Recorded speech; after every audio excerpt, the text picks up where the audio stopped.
Hey, Daniel O'Connor with the Broughton O'Connor Law Firm. Today I'm talking about 6 ways that wills fail.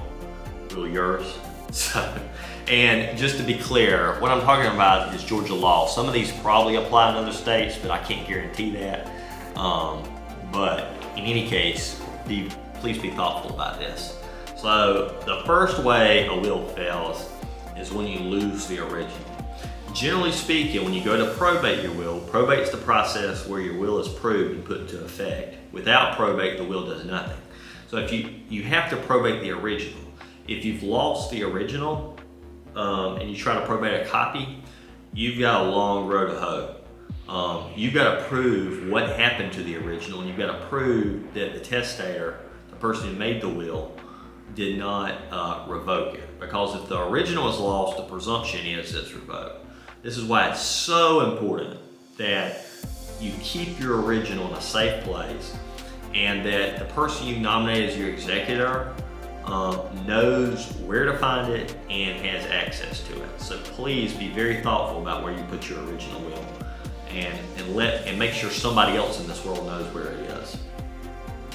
The second way a will fails is the signature and witnessing requirements not being satisfied. A will in Georgia requires 2 witnesses. The 2 witnesses have to witness you, the testator, sign the will. You, as the testator, also have to witness the witnesses witnessing your will. If that's not satisfied and it's not reflected in the paper and the right words aren't there, there's a good chance that your will could be thrown out.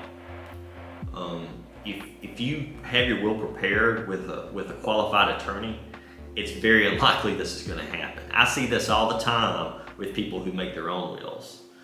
They have an unqualified person be the witness, or they think just having a witness and notary is going to do it, but they have the wrong words on there about how the witnesses witnessed the will.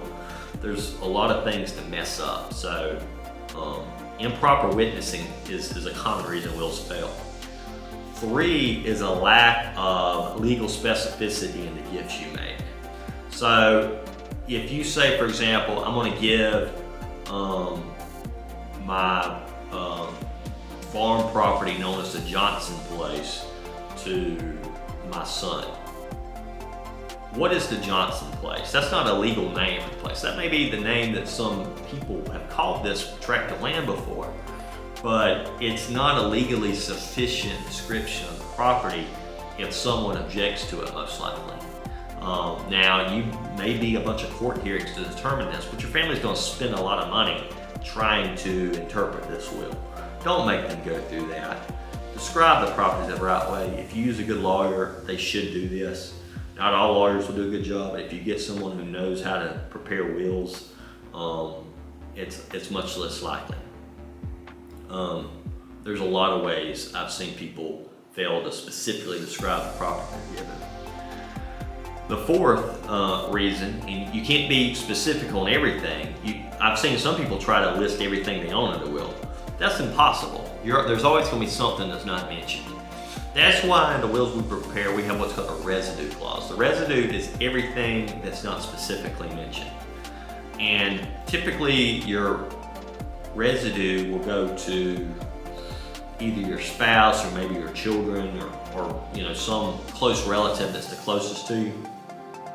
And it's basically just to make sure that the person you want gets any property you forgot to mention in your will, or it may be all your property.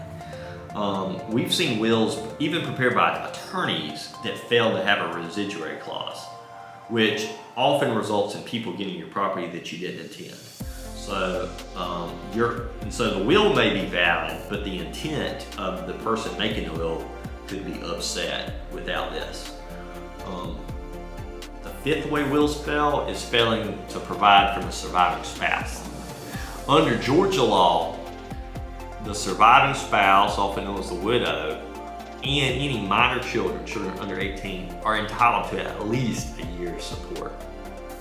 So if you make a will and leave everything to your children or just a brother or sister at the expense of your wife, that's probably not going to work.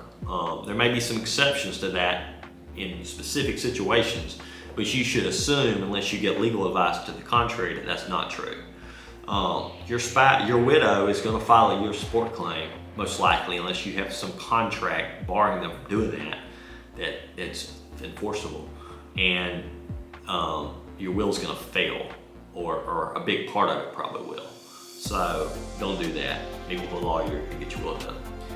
And the sixth way wills fail is failing to document evidence of competence and free will.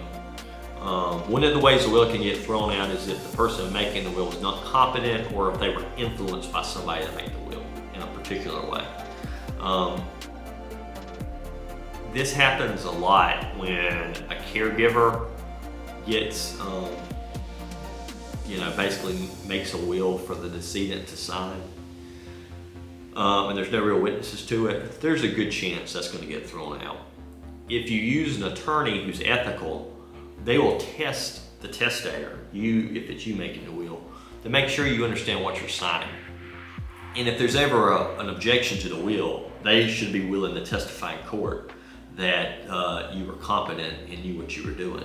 Because maybe you do want to give everything to your caretaker. That's fine if that's what you really want, but you shouldn't be influenced to do that. Use a lawyer so that, and an ethical one that can testify in court that you knew what you were doing and you weren't being influenced. So those are just 6 ways. There are other ways wills fail, and the reality is you don't know what you don't know. So if you have any questions, we'd invite you to schedule a family wealth planning session with one of us, and we can make sure we get you straight.